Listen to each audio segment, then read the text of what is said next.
Gitu. Berarti kita akan ngumpulin tugasnya di hari berikutnya. Kalau Selasa berarti ngumpulnya Jumat. Kalau Jumat berarti ngumpulinnya Selasa. Gitu ya. Kalau misalnya lebih sehari berarti ada pengurangan. Pengurangannya berapa nih? 10. Oke, 10 poin. Selanjutnya enggak.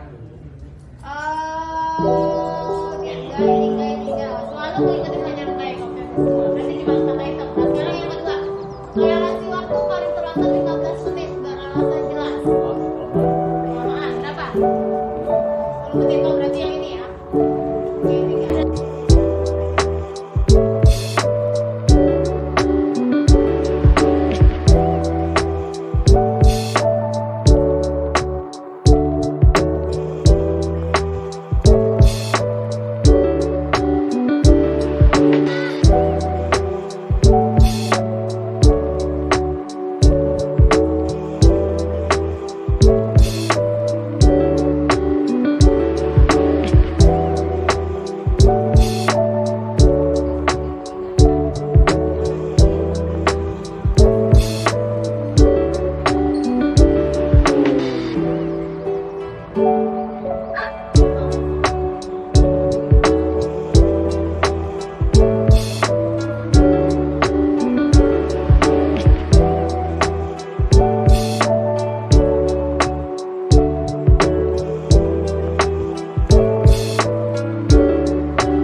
kamu? Selamat pagi, Bu. Selalu terlambat. Kamu deh, pasti terlambat. Maaf, Bu. Saya... Apa? Apa coba? Alasan kamu apa lagi? Kapan sih kamu tidak terlambat? Malas sekali ya kamu jadi anak. Saya... Dasar pemalas. Gak kapok-kapok sih kamu. Sudah berapa kali terlambat? Sana, kamu keliling lapangan basket 2 kali. Kenapa saya harus keliling lapangan basket, Bu? Kenapa? Kamu mau lawan ibu? Berani-beraninya jawab. Sudah terlambat, masih berani jawab pula. Sekarang, keliling lapangan basket 5 kali sekalian. Biar kapok. Cepat. Pergi sana ke lapangan basket.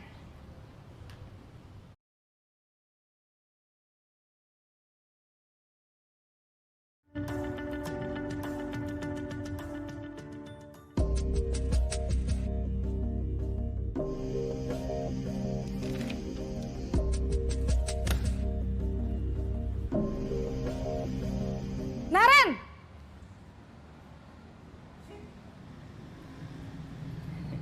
Selamat pagi, Bu. Wah, sudah jam berapa ini, Nak? Terlambat lagi ya, sayang. Iya, Bu. Habis ibu saya lupa bangunkan saya, Bu. Kamu malah menyalahkan ibu kamu. Kamu bukannya anak yang larinya paling kenceng. Kok terlambat sih? Iya, Bu. Saya memang terlambat bangun tadi. Jadi, biarpun saya lari kencang, tetap gak kekejar, Bu. Ya sudah sana. Nanti lain kali larinya lebih kenceng lagi ya. Biar gak terlambat lagi. Bikin seneng ibu. Demi ibu. Bisa kan? Bisa lah, Bu. Ya sudah sana masuk kelas. Ibu beresin urusan absen kamu. Kamu ini ada-ada saja.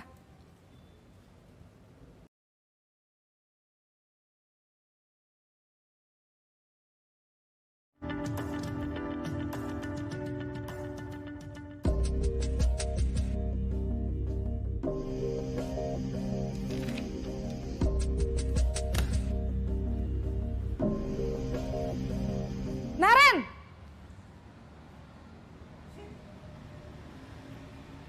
Selamat pagi, Bu. Naren. Kamu kenapa terlambat lagi, Nak?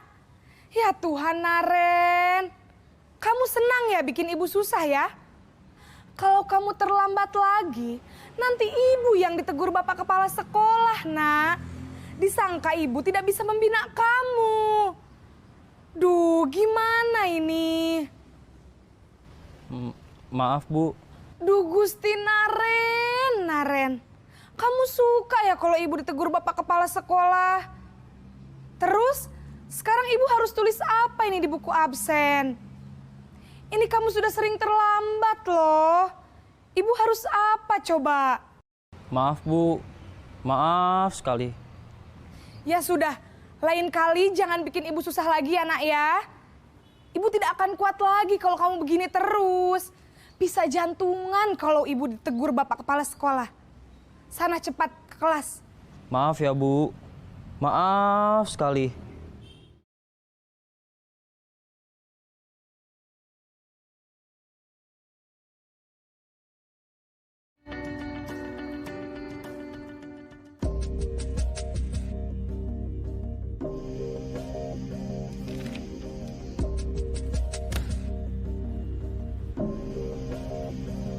Naren!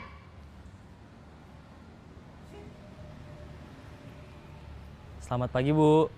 Naren, apa peraturan sekolah kita tentang jam berapa kita harus masuk sekolah, Nak?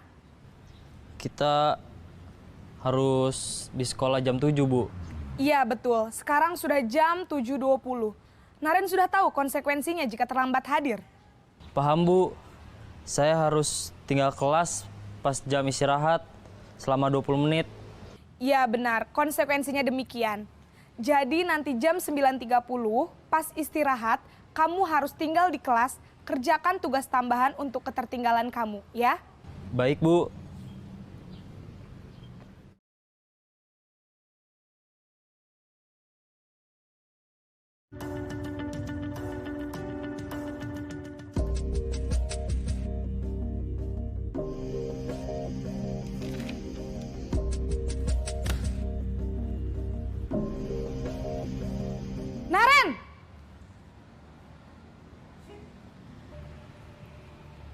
Selamat pagi, Bu.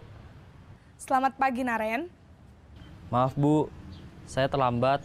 Iya, sekolah masuknya jam 7, sekarang sudah jam 7.20. Jadi sekarang bagaimana ini, Naren? Maaf, Bu. Saya lupa setel alarm saya semalam. Baiklah, menurut kamu, keyakinan sekolah yang mana yang perlu kamu tingkatkan? Menghargai diri sendiri dan orang lain mungkin ya, Bu. Setuju. Jadi, apakah Naren meyakini prinsip saling menghormati tersebut? Iya, Bu. Saya meyakininya. Apakah Naren bersedia memperbaiki masalah keterlambatan ini? Bersedia, Bu. Bagaimana kamu akan perbaiki masalah keterlambatan ini? Saya akan coba untuk tidak lupa menyetel alarm saya, Bu. Baik, kalau Naren lupa menyetel alarm di rumah, ada orang yang kira-kira bisa bantu mengingatkan tidak? Ada, Bu. Kakak saya, Kak Ema. Ada lagi selain Kak Ema? Selain Kak Ema, ada ibu saya.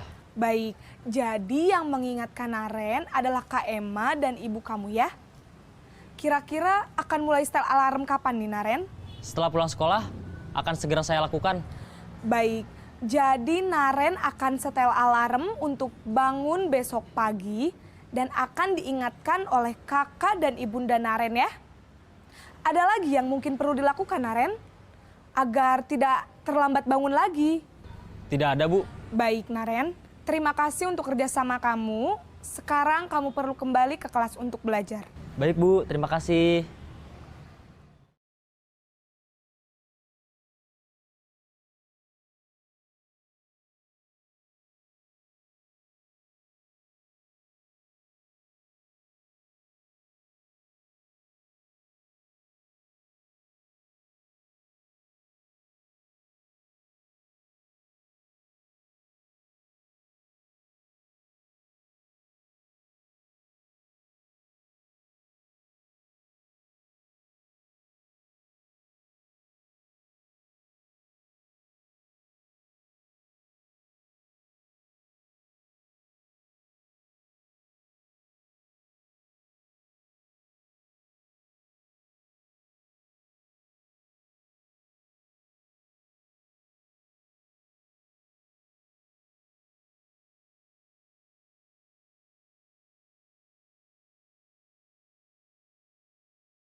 Untuk diseminasi untuk Bu Lala Isu, diseminasi budaya positif untuk tugas guru penggerak angkatan 7 ya.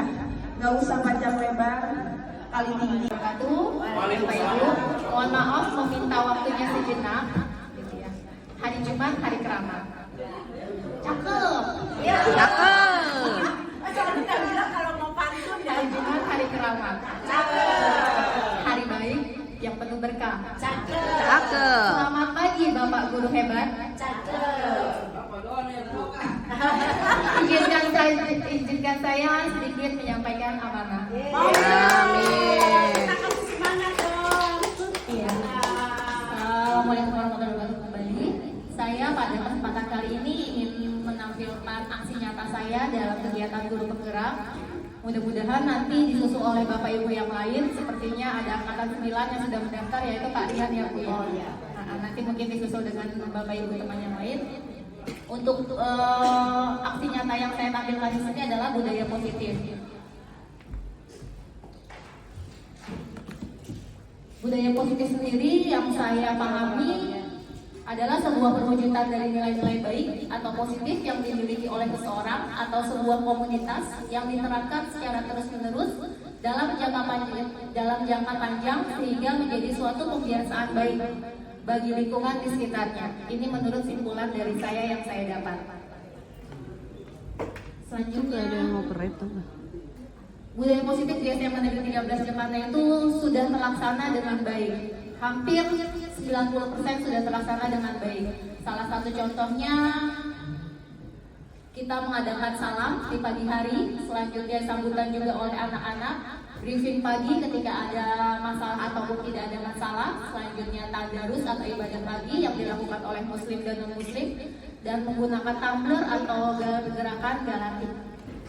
Jadi sepertinya untuk budaya positif di 13 ini sudah cukup terlaksana dengan baik, tinggal kita mempertahankan saja dan merenovasi sedikit-sedikit tentang pelaksanaan tersebut. Tujuan dari aksi nyata ini adalah untuk membangun budaya sekolah yang positif dengan lingkungan yang aman dan mendukung murid untuk menjadi pribadi yang berdaya, seimbang, dan bahagia. Karena slogan dari guru penggerak sendiri ini adalah membuat siswa-siswi bahagia dalam pembelajaran. Karena ketika kita sudah merasa bahagia, apapun yang disampaikan oleh guru maka akan dapat diterima dengan baik. Bagaimana caranya Bapak Guru Hebat perlu mengetahui merefleksi diri sebelum mengimplementasikannya. Yang pertama, kita bisa melakukan perubahan paradigma dalam belajar. Jadi kita rubah paradigma apa saja yang kurang baik sehingga menjadi sebuah paradigma yang baik yang menuju ke arah budaya positif. Selanjutnya, disiplin positif, motivasi perilaku, kebutuhan dasar, posisi kontrol, dan segitiga restitusi. Oh ya, mohon maaf sebelumnya, di sini saya tidak menggurui Bapak Ibu, saya hanya menyampaikan karena ada sebagian amanah yang harus disampaikan dalam tugas kami, yaitu pembahasan tentang budaya positif yang sudah dirancang oleh pemerintah sehingga bisa terlaksana dengan baik di sekolah-sekolah yang menjadi induk dari guru-guru penggerak. Perubahan paradigma belajar di sini adalah bagaimana seseorang bisa merubah dari paradigma stimulus respon kepada pendekatan teori kontrol. Yang maksud di sini, kalau kita ingin merubah seseorang, rubah dulu diri kita. Jangan mau merubah orang, tetapi diri kita tidak dirubah. Karena pada dasarnya perubahan ini adalah sebuah contoh. Contohnya ketika Bapak Ibu melarang anak untuk terlambat, kita jangan terlambat. Karena nanti kalau kita terlambat akan ada, Bapak juga pernah terlambat, Ibu juga pernah terlambat, jadi malah akan menjadi bumerang buat kita. Contoh kecilnya seperti itu ya Bapak Ibu. Kalau saya lakukan itu di kelas, saya melarang anak menggunakan handphone. Dan kita komitmen saya pun tidak menggunakan handphone. Jadi mohon maaf jika ada panggilan dari Bunda ataupun dari siapapun ketika saya agak lambat, karena saya berkomitmen dengan siswa, saya melarang siswa, saya pun juga melakukan hal yang sama. Jadi sama-sama menjadi contoh. Dan ketika memang penting banget, saya izin ke siswa, mohon maaf ya nak, ibu angkat telepon dulu. Ataupun anak juga sama seperti itu. Jadi sudah komitmen antara kami. Disiplin positif. Kalau menurut Bapak Ibu disiplin itu apa ya? Mungkin Bu Lemi kira-kira apa ya disiplinnya Bu?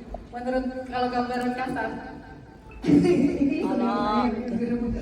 Kalau disiplin itu sih menurut saya melakukan apa yang sudah kita katakan dan tetap konsisten gitu dan konsekuen sama yang sudah kita lakukan itu akibatnya apa gitu aja masalah konsisten aja. Kalau kita punya misalkan buat sesuatu katakanlah aturan ya kita konsisten, itu namanya disiplin.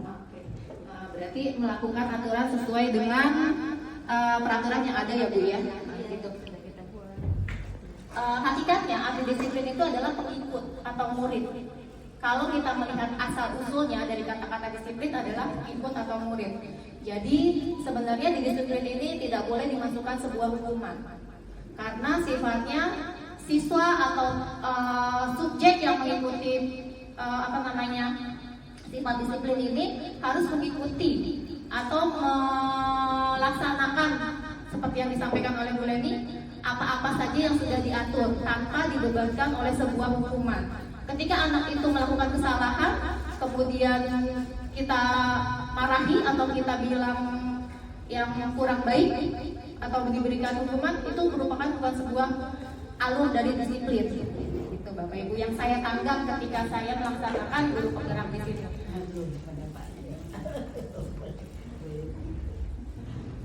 Selanjutnya tadi untuk membuat sebuah budaya positif harus dibangkitkan dengan motivasi diri. Motivasi diri di sini menurut Diana Gosen itu dalam bukunya Restoration to Discipline, motivasi diri manusia itu ada 3 bagian, di mana kalau secara gambaran umum motivasi itu ada 2, eksternal dan internal. Namun Diana Gosen membagi menjadi 3 bagian. Yang pertama, disiplin karena hukuman. Jangan sampai anak-anak kita melakukan disiplin itu karena takut dihukum oleh kesiswaan yang standby di depan. Yang kedua, yang contohnya seperti siswa menggunakan jilbab untuk menutupi rambut yang diwarnai. Karena saya pernah melihat berbagai siswa di masjid itu ada sempat sebentar ngomong, kenapa pakai jilbab? Karena rambut saya berwarna. Berarti kan memakai jilbab itu bukan karena bukan karena sebuah memang harus untuk menutup aurat, tapi karena mereka dicat rambutnya supaya kenapa? Supaya tidak dihukum di sekolah. Jadi jangan sampai motivasi diri ini menjadi sebuah hukuman, bukan karena sebuah keinginan dalam dirinya. Yang kedua, untuk mendapat penghargaan atau imbalan. Mungkin contoh simpelnya, ketika siswa maju ke depan, saya kasih nilai nih, kalau katanya guru. Kalau tidak dikasih nilai, mereka mau nggak maju? Jangan sampai seperti itu. Jadi bangkitkan motivasi diri mereka untuk bisa melakukan hal yang baik, untuk dapat melakukan disiplin positif tanpa ada sebuah penghargaan. Karena kenapa Bapak Ibu? Yang saya tanggap ketika saya mengikuti program guru penggerak di sini, penghargaan atau hadiah itu akan menjadi sebuah hukuman bagi siswa. Ketika dia di kelas 10 pernah dapat guru yang kalau apa-apa dikasih hadiah, kalau apa-apa dikasih nilai, nanti ketika kelas 11 ketemu guru yang tidak memperlakukan itu, dia akan membandingkan kita. Enakan sama Bu Firda, contohnya gitu, maaf ya. Bu Firda kalau misalnya itu dikasih nilainya bagus, maju, tapi giliran sama Bu Lala nggak dikasih nilai bagus. Jadi jangan sampai apa yang kita lakukan dalam pengembangan pembelajaran dalam disiplin itu hanya sebuah penghargaan, karena penghargaan sekali lagi saya tegaskan akan berimbas terhadap penghargaan yang menghukum siswa dan membanding-bandingkan kita. Yang ketiga, motivasi dirinya untuk menjadi yang mereka inginkan dan menghargai diri sendiri dengan nilai-nilai yang mereka percaya. Ini contoh nyatanya saya temui di kelas 10-7 dan itu siswanya Rido. Situ saya apresiasi besar sekali dengan Rido karena dia mau membimbing temannya yang ABK yaitu Mufli tanpa ada alasan apapun. Sampai sempat disalurkan ya Bu Firda ya kalau nggak salah ya. Bu, saya siap mendampingi Mufli sampai kelas 12. Padahal Mufli itu bukan saudaranya, bukan teman SMP-nya, tapi merasa saya harus membantu teman yang kesulitan. Jadi ini bisa dikatakan untuk menjadikan diri mereka yang diinginkan dan menghargai diri sendiri dengan nilai-nilai baik yang mereka percaya. Selanjutnya untuk merubah budaya positif. Nah, di sini saya sedang mengadakan gerakan dengan anak-anak dan luar biasa. Ternyata dengan notabene anak-anak yang katanya donasi yang tidak bisa diatur, yang tidak bisa memiliki motivasi apapun, saya memiliki beberapa anak yang tanpa ada imbas nilai, tanpa ada imbas apapun mereka mau menjalankan program ini, gitu, ya. Di sini ada diketuai oleh AKSO dan di dalam ini tidak ada anak OSIS sama sekali. Jadi memang kamu mau nggak merubah 13? Kamu mau nggak membuat sesuatu yang terbaru yang belum pernah dilaksanakan di 13? Mungkin pernah tapi mati, tidak bergerak lagi. Terus dia bilang mau Bu, tapi ini tidak ada imbasnya dengan nilai ya nak? Ya Bu, kami akan melakukan tidak ada imbasnya dengan nilai. Di sini ada sekitar 15 anak. Yang pertama itu saya dengan AKSO yang gambar pertama sedang melaksanakan diskusi karena saya kenapa memilih AKSO karena dia adalah divisi humas lingkungan hidup di OSIS ya, kalau tidak salah Ibu Ainun ya.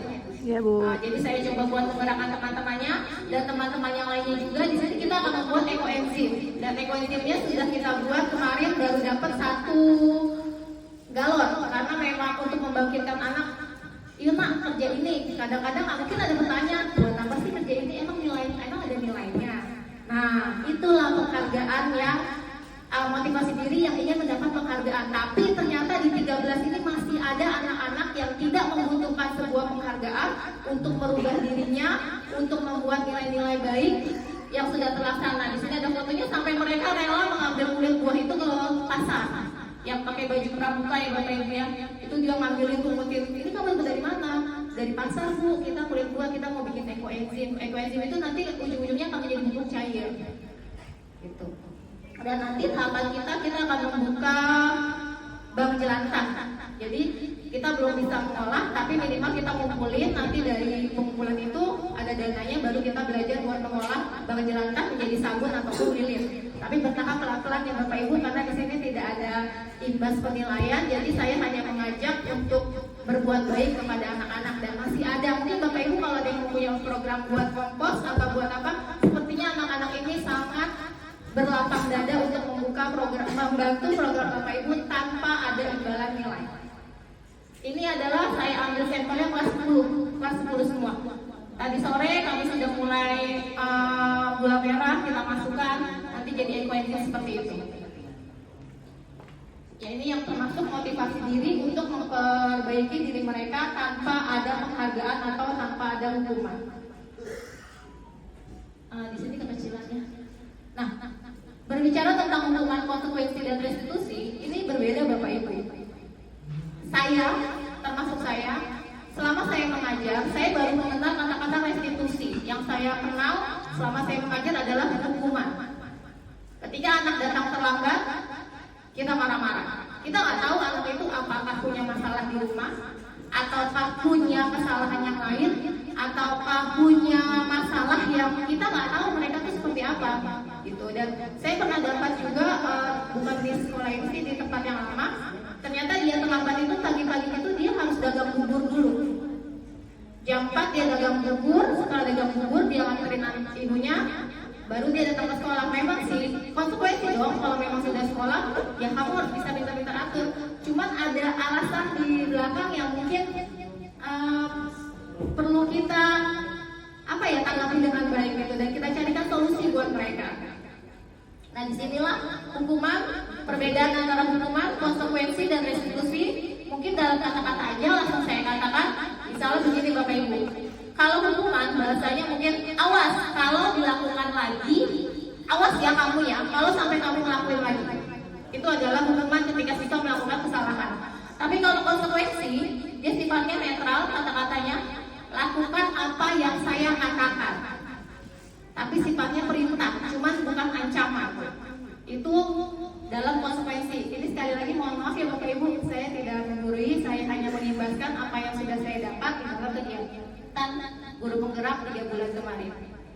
Dan yang terbaru adalah restitusi.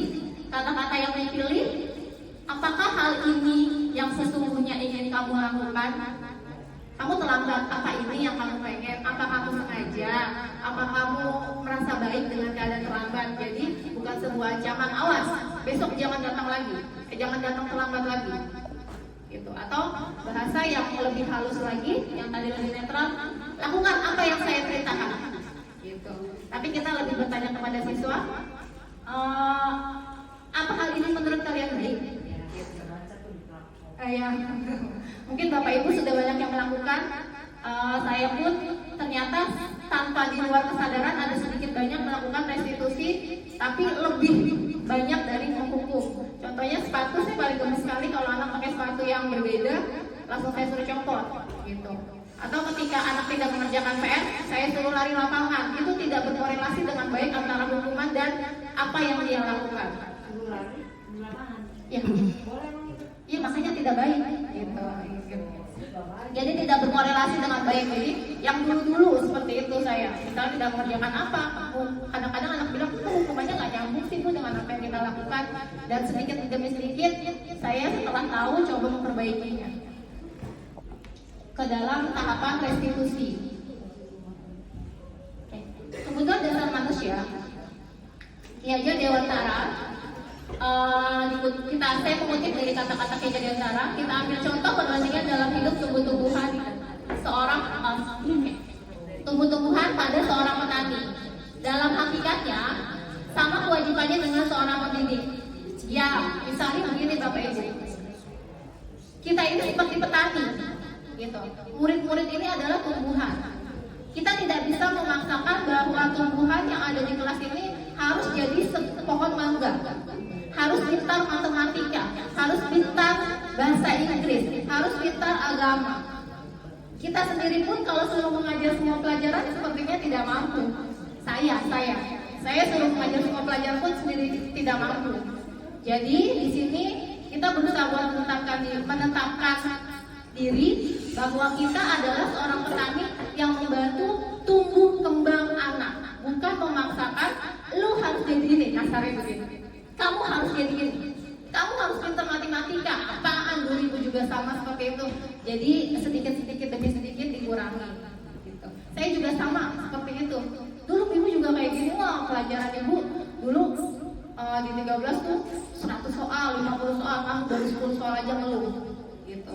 Karena kita harus mengimbangi perkembangan anak dengan kodrat yang ada.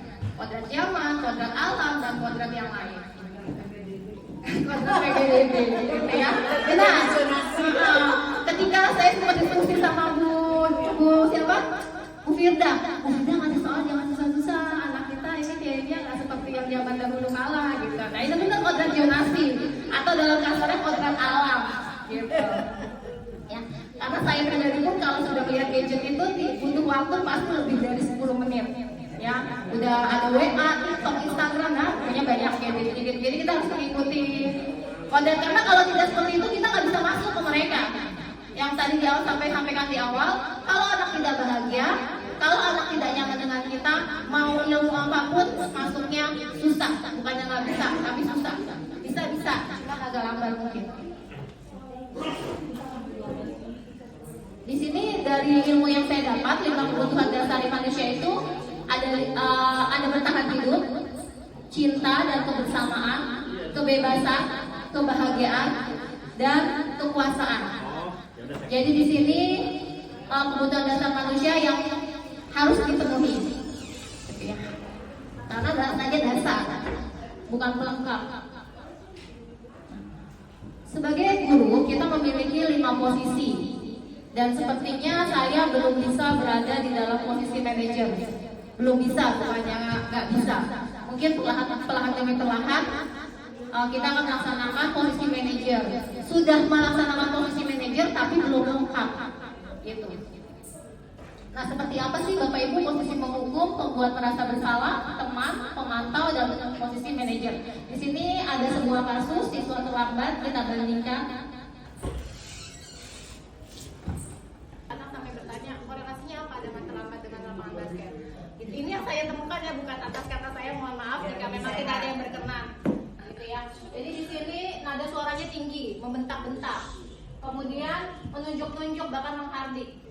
Terus dampak posisi penghukum murid menjadi pemberontak. Siswa akan semakin memberontak ketika kita menghukum, mendendam, dan bahkan sampai kita tidak disukai.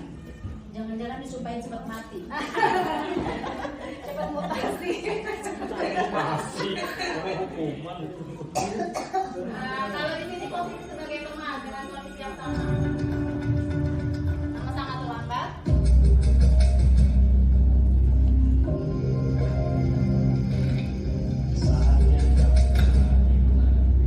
Mohon maaf, Mbak. Naren! Kata-katanya ya, Bapak Ibu. Selamat pagi, Bu. Wah, sudah jam berapa ini, Nak? Terlambat lagi ya saya. Iya, Bu. Habis ibu saya membangunkan saya, Bu. Kamu malah menyalahkan ibu kamu. Kamu bukannya anak yang larinya paling kencang. Kok terlambat sih? Iya, Bu. Saya memang terlambat bangun tadi. Jadi biarpun saya lari kencang, tetap gak kekejar, Bu. Ya sudah sana, nanti lain kali larinya lebih kencang lagi ya. biar gak terlambat lagi. Bikin seneng ibu, demi ibu. Bisa kan? Bisa lah, Bu. Ya sudah, sana masuk kelas. Ibu beresin urusan absen kamu. Kamu ini ada-ada saja. Saya begitu. Oke, di sini posisi teman juga sepertinya dalam pelanggaran-pelanggaran kurang cocok. Kenapa? Karena murid akan merasa senang, aman, dan akrab, bahkan terlindungi. Gitu ya. Dampak positifnya, murid akan bergantung pada satu orang. Ketika dihukum, dia deketinnya ngomong aja lah, baik gitu. Itu kurang bagus juga dalam mengondisikan anak. Yang selanjutnya, posisi pembuat rasa bersalah.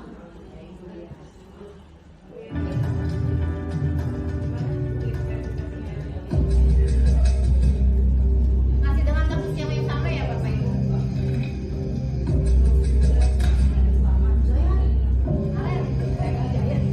Naren!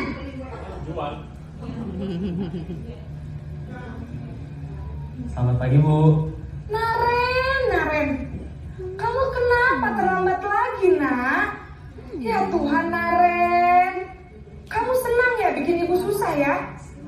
Kalau kamu terlambat lagi, nanti ibu yang ditegur bapak kepala sekolah, nak.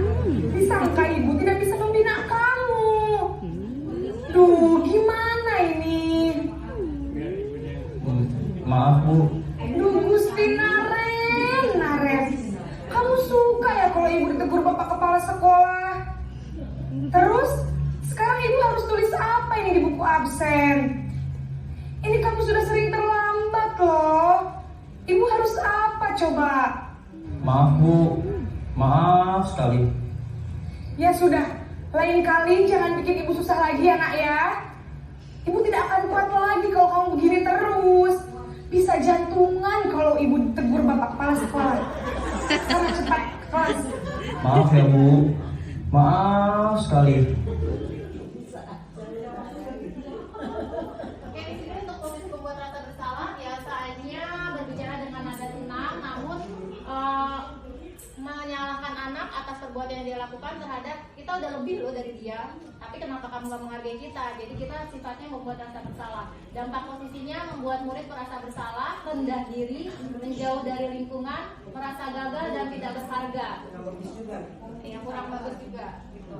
Dan saya kadang-kadang suka melakukan gini. Saya pagi-pagi udah ngurus anak 2, anak ini kamu cuma gak ngurus apa-apa. Saya melakukan seperti itu. Siapa yang nanya maksudnya?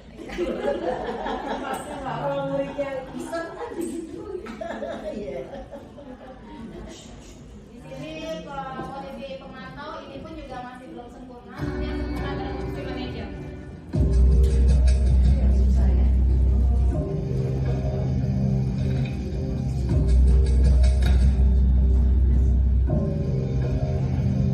Naren!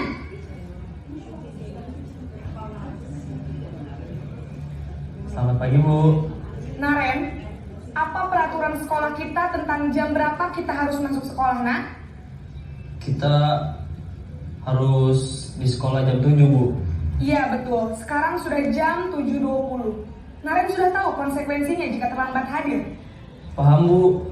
Saya harus tinggal kelas pas jam istirahat selama 20 menit.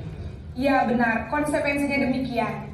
Jadi nanti jam 9.30 pas istirahat, kamu harus tinggal di kelas, kerjakan tugas tambahan untuk ketertinggalan kamu, ya? Baik, Bu.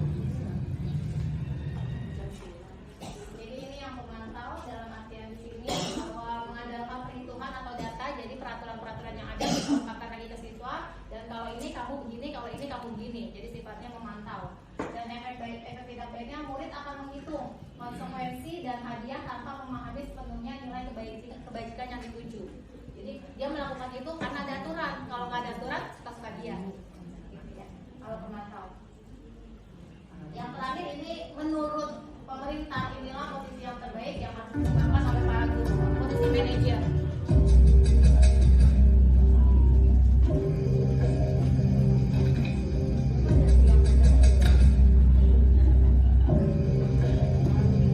Naren!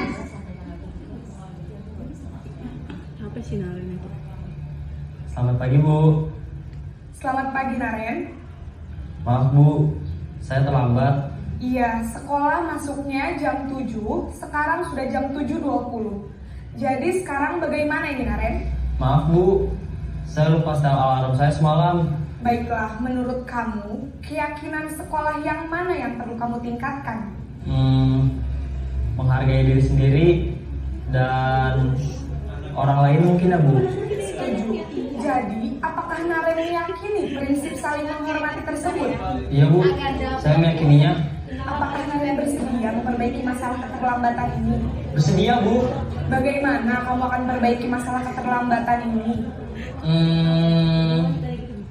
Saya akan coba untuk tidak lupa menyetel alarm saya Bu.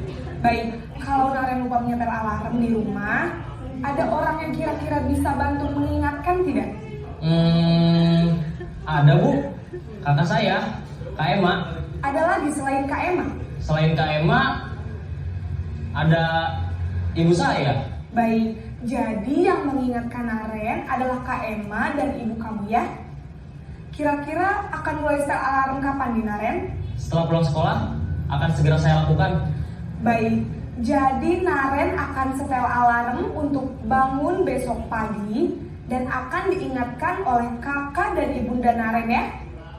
Ada lagi yang mungkin perlu dilakukan Naren agar tidak terlambat bangun lagi? Tidak ada Bu. Baik Naren, terima kasih untuk kerjasama kamu. Sekarang kamu perlu kembali ke kelas untuk belajar. Baik Bu, terima kasih. Sepertinya Itu satu sama di jam 30. Sepertinya sudah kita lakukan, cuman sepertinya kasta ya Bapak Ibu. Jadi kita lakuin 5 dulu, 4 dulu, 3 dulu, 2 dulu, baru kita hukum gitu ya. Cuma 1, kita 30. Ya kurang. Nah, ini yang saya dapat, jadi mungkin ya masih sepertinya ya saya juga masih belum terima posisi manajer, gimana ya? Kira-kira posisi mana yang paling ideal untuk diterapkan kepada murid? Gitu. Jadi kita kondisikan saja lah intinya ya Bapak Ibu ya. Minimal nomor 4 gitu ya Bapak Ibu.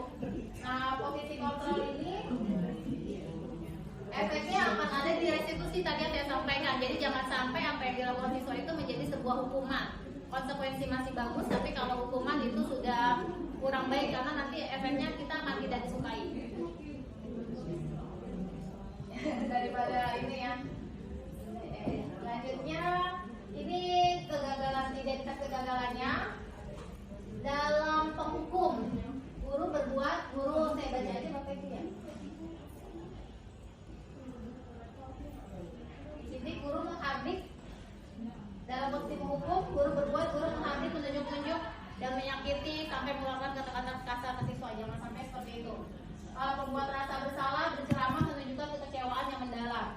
Saya udah datang pagi-pagi, bangun jam 3, bangun jam 4, kamu kok enaknya datang gitu. Jadi diri kita menjadi pembanding bahwa dia tuh melakukan hal itu karena salah. Kita bisa kok kayak gitu, itu juga agak kurang tepat katanya. Untuk teman, membuat alasan untuk muridnya. Jadi kayak tadi supaya muridnya senang, karena posisinya teman itu biasanya melindungi. Selanjutnya pemantau, menghitung dan mengukur, dan yang terakhir itu mengajukan pertanyaan-pertanyaan. Yang pasti untuk posisi manajer sepertinya Bapak Ibu saya yakin sudah pernah melakukannya. Ini kemarin saya berpikir oh iya yang kemarin saya lakukan ke anak ini ternyata posisi manajer ya sudah masuk yang kejadian waktu si Muflis ya Bu Asih ada di situ. Dan di situ saya menenangkan anak sehingga kenapa kok bisa begini cuman belum restitusi yang sempurna. Karena restitusi sempurna itu ada 3 item di sini.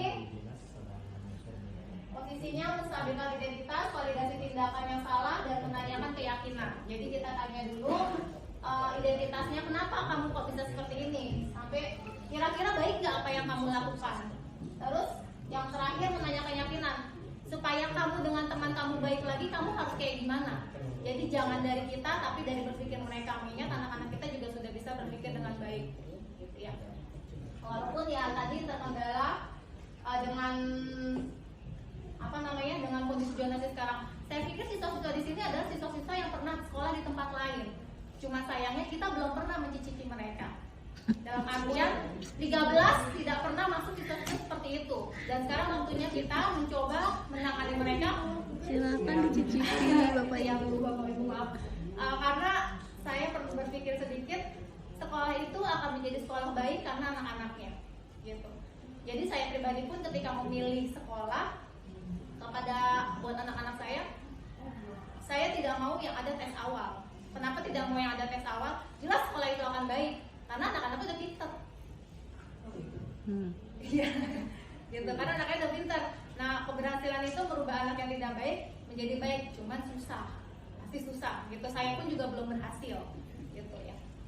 Minimal anak saya sendiri dulu yang saya olah. Gitu. Mohon maaf ya Bapak Ibu, hanya sedikit menyampaikan. Dan untuk yang sering Bunda sampaikan, kalau bisa teman-teman guru atau manajemen ataupun pihak-pihak yang lain ketika di depan pagi-pagi menyambut siswa, karena ternyata ini budaya yang dilakukan oleh Jepang, gitu. Di sini bahkan bukan hanya sekolah, tapi orang tua ketika anaknya pulang dari sekolah itu orang tua buru-buru buat menyambut anaknya sampai mengucapkan terima kasih kepada drivernya. Ini yang saya kutip dari Instagram. 君の虜になってしまえばきっとこの夏は充実するのもっとまあ戻れなくたって忘れないででも気持ちは伝えてしまえばいつかこの夢は覚め Ya, jadi ternyata di murid yang saya dapat dari Jepang bukan hanya ketika di sekolah, ibunya pun di rumah. Karena saya pernah membaca juga Jepang itu tidak mau punya anak. Kenapa? Karena punya anak itu merepotkan. Karena ketika mereka punya anak, mereka harus benar-benar concern mendidik anak tersebut dalam bentuk karakternya. Jadi mereka harus berhenti kerja dan cuti melahirkan itu mereka 2 tahun. Makanya mereka memilih tidak memilih mempunyai anak. Jadi sumber daya manusia di Jepang itu memang berkurang. Makanya menarik tenaga-tenaga kerja dari negara-negara lain. Karena mereka berpikir punya anak itu buang-buang waktu. Tapi ketika mereka punya anak, mereka benar-benar concern mendidik anak mereka. Karena karakter yang pertama. Yang saya dapat, murid ada magang di Jepang, ternyata memang semua sekolah di Jepang, katanya yang sudah pernah ke sana, mudah-mudahan nanti Bunda bisa ngajak saya ke Jepang.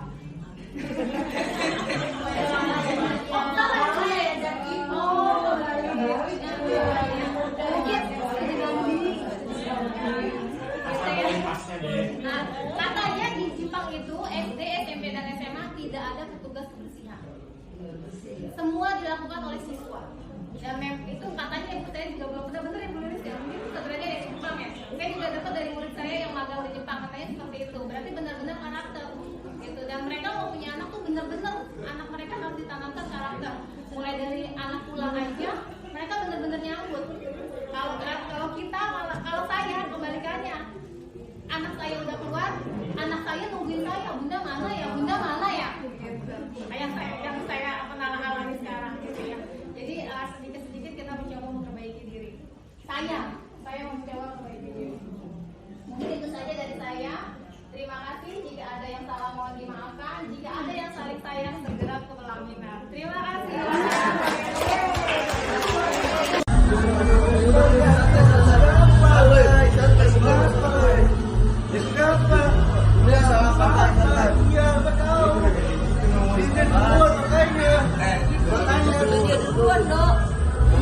Jangan.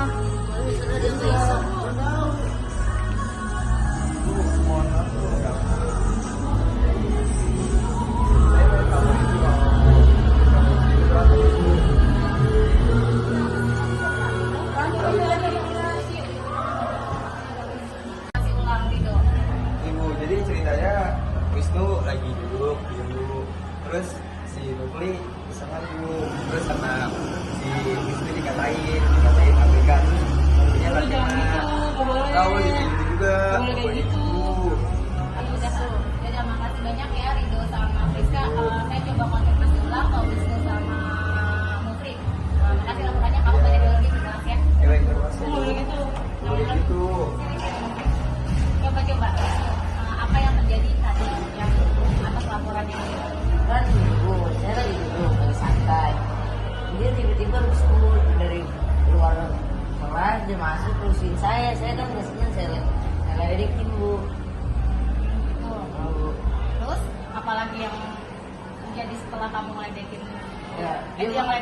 Dia marah, Bu. Marah. Oh, Bu. Mungkin kata-kata kamu kali yang nggak bagus. Ya, Bu. Oh gitu. Oke ya. Nah, Mufli, itu yang dilakuin sama Wisnu, menurut kamu salah apa benar ya kamu? Enggak. Oke, sama nama teman kayak bilang doang, tapi nggak ada hubungan, makanya gitu. Memang kamu iseng.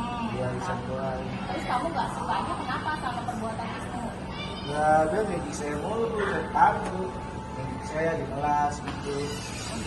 Jadinya pengen hati kamu. Iya. Oke. Harusnya yang terjadi ketika si Wisnu si Mufli salah, kamu harusnya gimana? Apa namanya Wisnu? Supaya dia nggak terpacu emosi gitu. Gimana ya? Kan dia datang nih, terus dia ngajak kamu. Harusnya kamu apa kalau ngata-ngatain dia atau bagaimana dulu? Saya omongin, kalau misalnya udah lebih batas ya saya kesel juga lah, Bu. Oh, kamu sudah ingetin sebelumnya, apa namanya? Udah itu jangan gitu gitu. Tapi kalau saking kamu udah kesel, berarti kamu nggak bisa nahan emosi gitu. Akhirnya terpacu ke emosi. Oke ya, di sini bukan solusi. Harusnya sebelumnya ketika kamu memang melihat Mufli mengganggu temannya, bagus sedangkan kamu mengingatkan, tapi jangan sampai ada kata-kata kasar di dalamnya, karena kalau ada kata-kata kasar kita kan nggak tahu, menurut kita bahasa lu bego lu, menurut kita itu kata-kata biasa, tapi ada anak yang nggak bisa terima kayak gitu ya. Jadi harusnya kamu ngucapin kata-kata yang lebih bisa mengena dia, jangan sampai kata-kata kamu nanti membuat dia tambah terpacu emosi ya.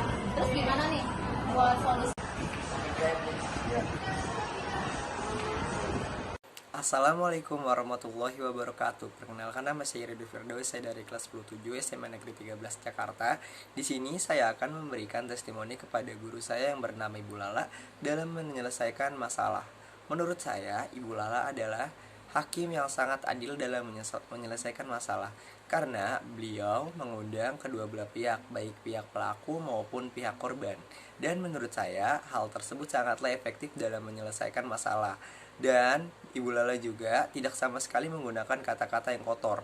Dalam arti kata, Ibu Lala adalah hakim yang sangat baik dalam menyelesaikan masalah. Sekian dari saya, mohon maaf bila ada salah-salah katanya. Wabillahi taufiq walhidayah. Wassalamualaikum warahmatullahi wabarakatuh. Nanti kita mulai mempraktekannya sedikit demi sedikit ya. Coba ya, lama-lama kan jadi bukit kan ya. Terima kasih atas atensinya Bapak Ibu. Sekaligus Ibu ngomong ada dua patah kata dari Bunda. Silakan Bunda. Di mana apa ya dong ya. Tapi mikir banyak. kok Nggak apa-apa, saya bisa orang ya. Baik, assalamualaikum warahmatullahi wabarakatuh. Waalaikumsalam warahmatullahi wabarakatuh. Alhamdulillah, kita boleh aplaus dulu dong untuk Bu Lala. Nanti bergantian diseminasi ini untuk teman-teman yang memang mendapatkan materi baik gitu ya. Bisa saling berbagi, sharing, kita sama-sama belajar. Saya ambil beberapa keynote ya yang sudah disampaikan Bu Lala. Yang pasti memang dalam mendisiplinkan anak, pertama harus dengan hati. Yang utama itu dengan hati dan keyakinan kita bahwa ini bisa. Saya selalu percaya kata adalah doa ya. Dan saya bukan hanya bicara teori, sudah mempraktekannya. Tahun 89 saya masuk ke SMA Negeri 10, satu kelas 48 orang. Pada saat itu 31 kelas tanpa guru BP, ini sebutnya guru BP BK. Kata kepala sekolah, guru BP BK nggak ada yang mau, nggak ada yang tahan berada di sini gitu. Paling lama 3-4 bulan. Ini yang terakhir baru 3 bulan Bu, katanya gitu. Saya pengen tahu Ibu bisa tahan sampai kapan. Dan alhamdulillah saya bisa bertahan 30 tahun. Dan alhamdulillahnya saya merasa apa yang saya lakukan diapresiasi. Buktinya apa? Saya sempat dipanggil oleh Kepala Dinas Pak Margani waktu itu. Saya dipertemukan dengan teman BK Pak Alex SMA 70, Bu Nani SMA 6. Langsung Pak Margani bilang belajar dari Bu Tuti. Kenapa? Sekolah yang tadinya suka tawuran terus nggak tawuran. Sekolah yang tadinya selalu peringkatnya nomor 1 dari bawah gitu ya. Tapi ada perubahan. Jadi Bapak Ibu saya juga merasa tidak bekerja sendiri. Kita harus bersama-sama. Bersama-samanya apa? Walaupun awal saya waktu itu umur 24 tahun, saya sempat dibully sama senior saya. Karena saya berkata pada saat itu saya melihat anak-anak tiada hari tanpa tawuran. Hampir tiap hari, dan saya awal sebagai guru bukan sebagai guru penuh. Saya merasa saya bertugas sebagai suster, sebagai perawat.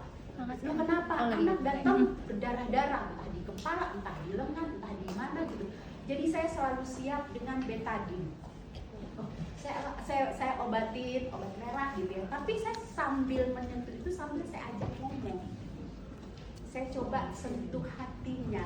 Dan saya sampaikan itu ke teman Bapak Ibu guru, karena saya saya dulu S1 saya mendidik dengan kasih sayang, dan saya yakini itu gitu. Betapapun anak kita pada kutip bengalnya bukan main, di sini kayaknya saya nggak ngerti anak yang bengal seperti yang saya yang bilang terlalu gitu.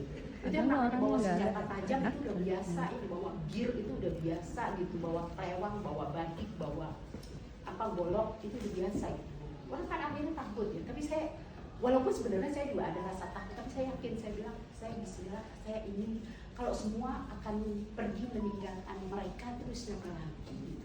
Memang di balik frustasinya banyak teman-teman saya yang akhirnya larinya kepada menarik diri, meninggalkan anak-anak. Artinya ada teman-teman yang datang semaunya gitu ya. Terus saya ingatkan itu, sepertinya anak-anak kita Bapak Ibu perlu sentuhan kasih sayang. Saya bilang itu mulai pertama saya ingat banget, dibully hampir beberapa teman senior kalau ketemu saya. Sentuhan ya, kasih sayang ya.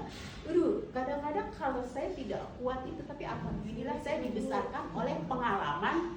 Saya pernah jadi ketua OSIS, saya aktif di Karang Taruna, Pemuda Pancasila, itu yang menguatkan ya mental saya mungkin, sehingga saya agak kebal ya menghadapi itu, sampai saya bertemu kepala sekolah yang seide gitu ya. Alhamdulillah kita bangun bersama dan bisa berubah. Nah, anak-anak kita Bapak Ibu alhamdulillah tidak separah yang saya alami.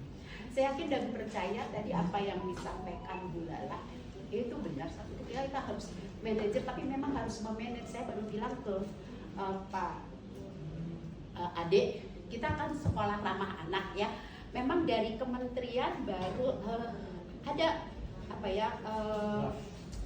pos ya, draft untuk bagaimana mendisiplinkan anak, dan itu sedang digodok oleh tim kesiswaan.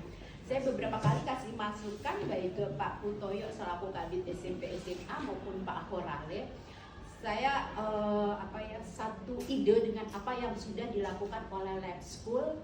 Dalam hal ini bukan hukuman yang kita berikan, tapi anak-anak boleh kita berikan pilihan untuk melakukan perbuatan baik.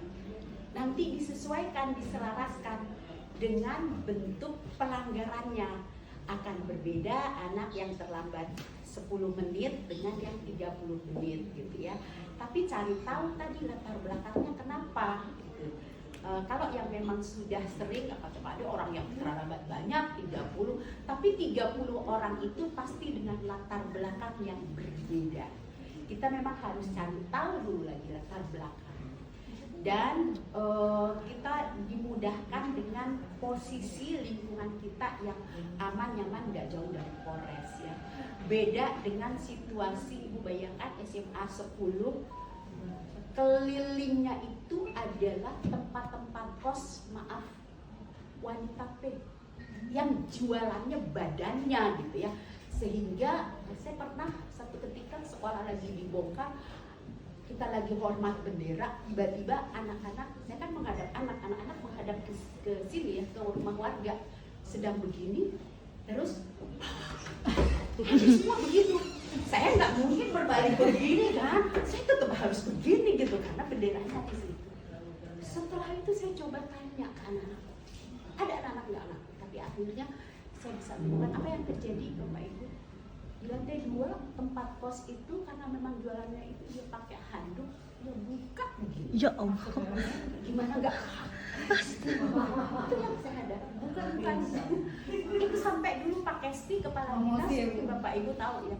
Pak Kesti itu saking nggak percayanya sekolah lagi dibangun. Dia kan orangnya maaf nggak pendek ya.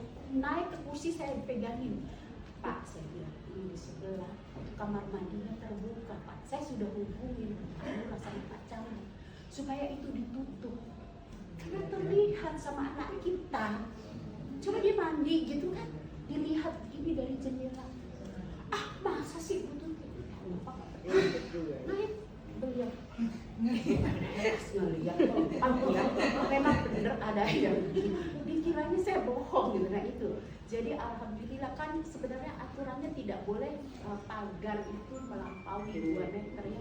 Jadi waktu itu karena kondisi seperti itu mau tidak mau memang tantangannya banyak. Saya sering menghadapi komplain warga gitu. Ini kan kita nggak ada menghadapi komplain warga.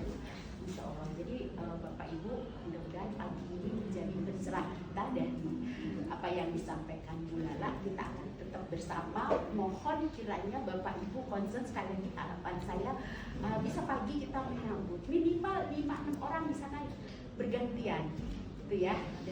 Dan saya sudah minta juga kan ke kesiswaan Pak Ade, ayo bikin supaya teman-teman semua punya kesempatan Sudah dibikin merata di sana dan tidak harus selalu bergantung pada jam. Kalau memang ia punya kesempatan, ayolah berdiri di sana. Kita enak kok. Kemarin saya bercanda sama anak-anak itu juga sengaja saya kirim ke Bapak Ibu. Kenapa? Saya ingin mencontohkan begitulah kita ke anak-anak. Masanya memang berbeda gitu ya. Insya Allah anak-anak cukup tahu dengan bahasa isyarat kita. Manakala dia nggak happy, kita cukup begini aja dia udah tahu gitu ya. Karena kita juga menjadi contoh untuk dia. Alhamdulillah, terima kasih untuk Bapak Ibu yang sudah memberikan contoh berpakaian rapi sesuai dengan yang semestinya, hadir di awal waktu bukan tepat waktu, karena kalau tepat waktu pas 6.30 lagi. Saya berharap di awal waktu ya. Terima kasih untuk teman-teman yang sudah selalu hadir sebelum pukul 6.15. Apresiasi dari saya itu saja, mungkin mohon